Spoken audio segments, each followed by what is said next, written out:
3 days before the wedding, his parents invited me to their house for tea. They didn't call it a meeting. They called it a conversation for everyone's peace of mind. That phrase alone told me how it would go. Peace of mind for them. Compliance from me. Their house sat behind a gate that opened slowly, ceremonially, as if wealth itself needed time to breathe. Inside, everything was beige and deliberate. The furniture wasn't comfortable, it was correct. Nothing had been chosen because someone loved it.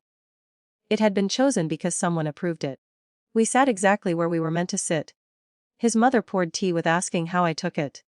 His father folded his hands, smiled once, and nodded as if he were already satisfied with the outcome. I remember thinking, this is not about money.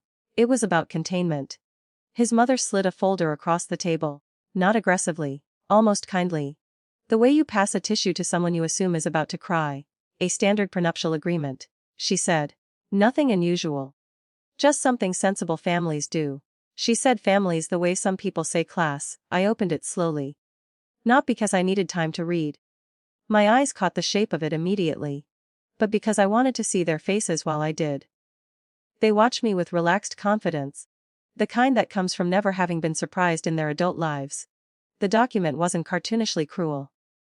That would have been easier. It was clinical. Efficient. It assumed I would contribute sentiment, not assets. It assumed I would leave with what I brought in. Which, according to their understanding, was very little. It assumed dependence without ever using the word. The smile on his father's face sharpened when he said, "It protects everyone. Especially you. Especially me." I thought of my fiancé then. Of how gentle he was when we were alone. Of how he deferred in rooms like this. Of how silence had clearly been taught as a virtue in his family. Not a failure. He hadn't warned me about this meeting. He hadn't objected to it either. That hurt more than the document. I felt the familiar internal pull. The urge to correct the narrative immediately, to lay my truth on the table and watch their confidence evaporate.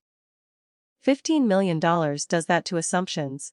A clean portfolio, sold tech equity, conservative investments. Money I'd built quietly, deliberately, without spectacle. But I didn't say a word. Instead, I closed the folder. "Thank you," I said. "I'll review it." That was all. No defensiveness, no offense taken.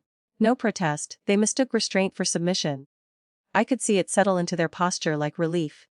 His mother smiled wider, already filing me under manageable. His father nodded again, as if the matter were nearly concluded. "Of course," she said. "Take your time. These things can be overwhelming." I left shortly after, the folder tucked under my arm like an insult wrapped in linen.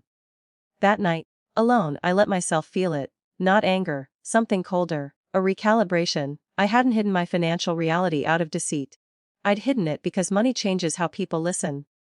I wanted to be loved without leverage. I wanted to be chosen without fear or advantage. Somewhere along the way, privacy had become a test I never meant to administer. I called my lawyer the next morning. He already knew everything. The numbers. The structures. The paper trail so clean it almost bored him. He didn't sound excited, he sounded prepared. "They've assumed," he said after skimming the prenup. "That's fixable." "I don't want to humiliate anyone," I said. He paused. "Then we won't, we'll just correct the record." The second meeting was scheduled for the following afternoon. This time, I didn't arrive alone. The shift in the room was immediate. Not dramatic, just unmistakable. My lawyer introduced himself calmly, professionally, as if this were any other weekday obligation. He sat where I indicated, not where they gestured. He spoke first. "Before my client can meaningfully consider this agreement," he said, "we'll need to discuss asset parity, disclosure obligations, and reciprocal protections." His mother blinked. "Once, twice, asset parity," she repeated. "Yes," he said, flipping open his own folder. "Given my client's net worth, certain assumptions in this document are inaccurate." The word inaccurate landed harder than any accusation could have. Silence followed. The kind that stretches, not because no one knows what to say, but because everyone is recalculating what they're allowed to say now. His father cleared his throat. "I'm not sure I understand." My lawyer slid a summary across the table.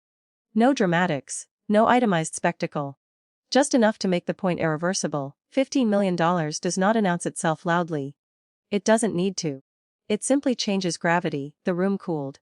Not emotionally, strategically.